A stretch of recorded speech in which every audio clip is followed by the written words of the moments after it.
That was the best 5 minutes I've ever had. That's amazing. Canada just scored a major global win. And honestly, this is exactly the kind of breakthrough Prime Minister Mark Carney has been working toward. Building a stronger, more independent Canadian economy that isn't overly reliant on the United States. In a move that's turning heads across the aviation world, AirAsia, one of Asia's biggest airline giants, has placed a massive order for up to 150 Airbus A220 aircraft. Planes proudly built right here in Canada. We're talking about a multi-billion-dollar deal. But this is bigger than money. This is a powerful global vote of confidence in Canadian innovation, Canadian manufacturing, and the skilled workers helping shape this country's industrial future. And here's what makes this story even bigger. This contract didn't go to an American-built aircraft.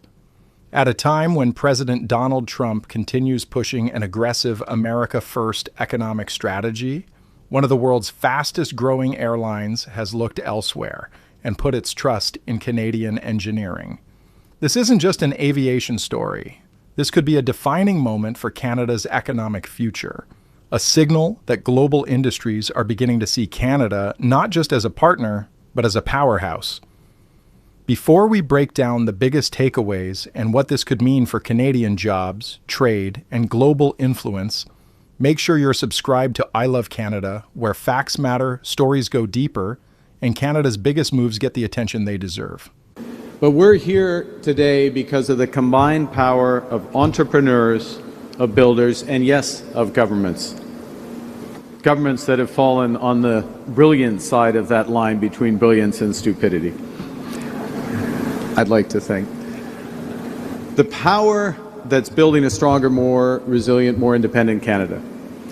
A power that's deepening the links between Canada and ASEAN. Very important point, deepening the links between Canada and ASEAN to the benefit of our workers, our families, our tourists, our business people. And the very first link in that chain is the entrepreneur, the risk taker, the builder. And so let me salute Tony Fernandez, who is an entrepreneur extraordinaire, who took the risk, took a series of risks, and that's why we're all gathered today for a brighter future.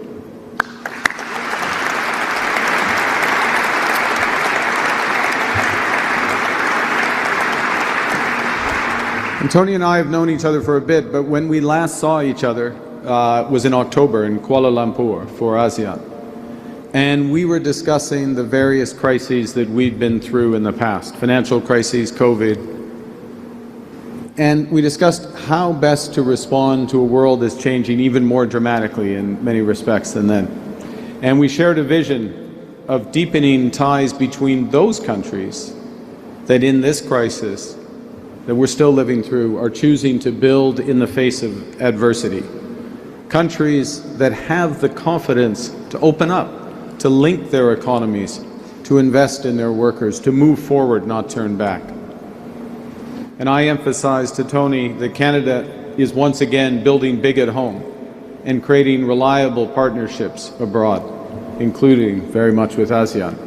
So Tony, thank you. Thank you for the trust you're placing in Canadian workers, in Quebec, in Mirabel. You're choosing the best at exactly the right time.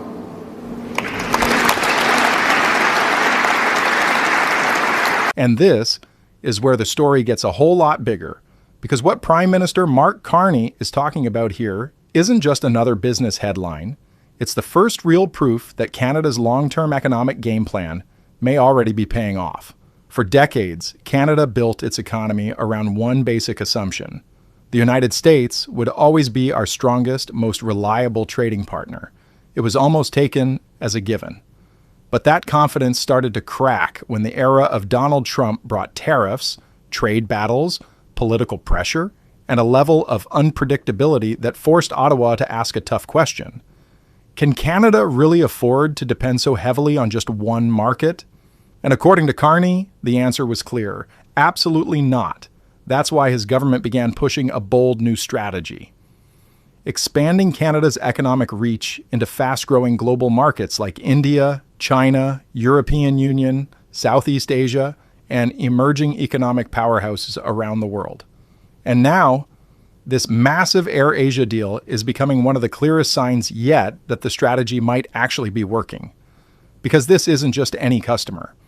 This is one of Asia's most recognizable airline brands, choosing the Airbus A220, an aircraft built by Canadian hands, powered by Canadian innovation, and deeply connected to Canada's industrial future, instead of options tied more closely to American competitors. And that's exactly why Carney keeps coming back to one phrase throughout this speech: reliable partnerships. Because in today's global economy, countries aren't just chasing the biggest market anymore. They're chasing stability, trust, and partners they can count on for the long haul. And politically, that changes everything. Because if nations begin choosing predictable partnerships over economic pressure, then the old assumption that America first automatically means America wins starts looking a whole lot less certain. And right now, Canada may be positioning itself as one of the biggest beneficiaries of that shift. So today, consistent with the conversation we had those few months ago, amidst this global turmoil, Canada, Quebec, we're focused on what we can control. We're building our strength at home. We're diversifying our trade with reliable partners abroad. We're catalyzing across Canada $1 trillion in total investment over the next 5 years across clean and conventional energy, trade corridors, critical minerals, AI, aerospace, defense, and beyond.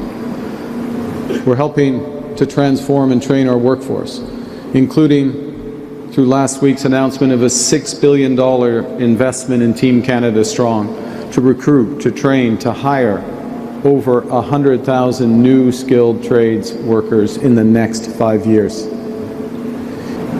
The A220-300 is a showcase of Canadian ingenuity. Lower fuel consumption, reduced emissions, smaller noise footprint, advanced propulsion system, lightweight materials, cutting-edge aerodynamics, built, and you said, Lars, as everyone here knows, with the clean sheet design. I know that it was built with a clean sheet design. I have no idea what that means, but it says that right there. I have an idea. I do have an idea. Don't really know. Developed by scratch by Canadian workers. You know, since 2016, Airbus's Canadian workforce has more than doubled. You've harnessed world-class Canadian talent across engineering, computer science, aeronautics, and including through deep collaborations with our institutions, including McGill, University of Waterloo, many others. This facility, this Mirabel facility, is a cornerstone of that success, combining engineering, advanced research, administration, final assembly in one integrated operation. But it's also important to recognize that behind every aircraft assembled here is a broader network of suppliers, builders, technicians, innovators across the country. Steel workers, fulfilling new orders with the certainty of a stable paycheck. Engineering graduates, knowing they have the first opportunity to apply their skills. Students, knowing they should go into engineering to be part of this industry. Mechanics, who transform blueprints into the industrial marvels we see on the floor. All working together to deliver world-class aircraft. And then, something happened during the Q&A that honestly caught a lot of people off guard. At what was supposed to be a defining moment for Canadian industry, one of the biggest foreign investment announcements Canada has seen in years, one reporter suddenly shifted the conversation in a completely different direction. Instead of focusing on the historic aerospace deal, the question immediately turned to concerns surrounding Honda and reports that parts of its Ontario EV investment could be facing delays. Now, to be fair, those questions absolutely matter. Canadians deserve transparency, and major manufacturing projects should always face scrutiny. But in that moment, the timing felt impossible to ignore, because standing in that room were international investors, aerospace executives, and global business leaders, all gathered to witness a multi-billion-dollar commitment to Canadian manufacturing, Canadian workers, and Canada's long-term industrial future. This was supposed to be a moment of confidence, a moment of momentum, a moment that showed the world Canada is open for business. And yet, almost instantly, the conversation tried to shift toward uncertainty. toward doubt, toward what could go wrong instead of what had just gone right. But this is where Prime Minister Mark Carney did something politically very smart. He didn't get rattled, he didn't get defensive, and he definitely didn't let the question hijack the bigger story. Instead, Carney calmly reset the room. Rather than focusing on a single company or one developing situation, he redirected everyone's attention to the bigger investment picture, the broader wave of international confidence flowing into Canada, the jobs being created, the partnerships being built, and the unmistakable message global markets are sending right now. Canada isn't slowing down. If anything, it may just be getting started. Honda is reportedly suspending plans for a $15 billion EV plant in Ontario indefinitely. Has the government been informed of this decision, and how do you convince companies to invest here in Canada when there's so much global uncertainty? Well, thank you for your question. First, we're in constant contact with all the major automakers, actual, like in other words, currently producing in Canada, and potential. And that includes Honda. So we're in discussions with them constantly. And look, there's no announcement today, to be clear. How do we convince companies to invest in Canada? A couple of things. One is that our country has twice the rate of investment, foreign direct investment, than the United States, adjusted for the size of our population, twice the rate. We're at the highest level of foreign direct investment in Canada for 20 years. What you're seeing today, thank you, grâce aux travailleurs et travailleuses ici, les innovateurs, grâce à Airbus, is a huge vote of confidence in the innovation and commitment of the Quebec government, but of the workers here. How do we continue to convince and continue to increase that investment? Connectivity, to borrow Tony's word, those trade deals, those 20 deals, the deal with ASEAN, the deal with India, moving forward like that. Confidence, le mot de Madame la Première ministre du Québec, l'audace. Ça, c'est le moment pour l'audace. It's the moment to be bold, to build big, to have confidence, move forward, open up. That's what we're doing, and we'll continue to get that investment despite the efforts of the Americans. Thank you. What we witnessed today makes one thing crystal clear. Prime Minister Mark Carney isn't just talking anymore. He's starting to put real results on the table. For months, Carney has been telling Canadians that our country needs to build an economy that's stronger, broader, and less dependent on any single partner, especially the United States. And today, for the first time, we're seeing hard evidence that this strategy may be gaining serious traction. Because this agreement between Airbus and AirAsia is far bigger than a typical business headline, and it's about a whole lot more than airplanes, this is a multi-billion-dollar signal to the world. A signal that global investors believe in Canadian manufacturing, that international companies trust Canadian engineering, and that the world still sees incredible value in the skill, innovation, and reliability of Canadian workers. And in today's global economy, that matters more than ever.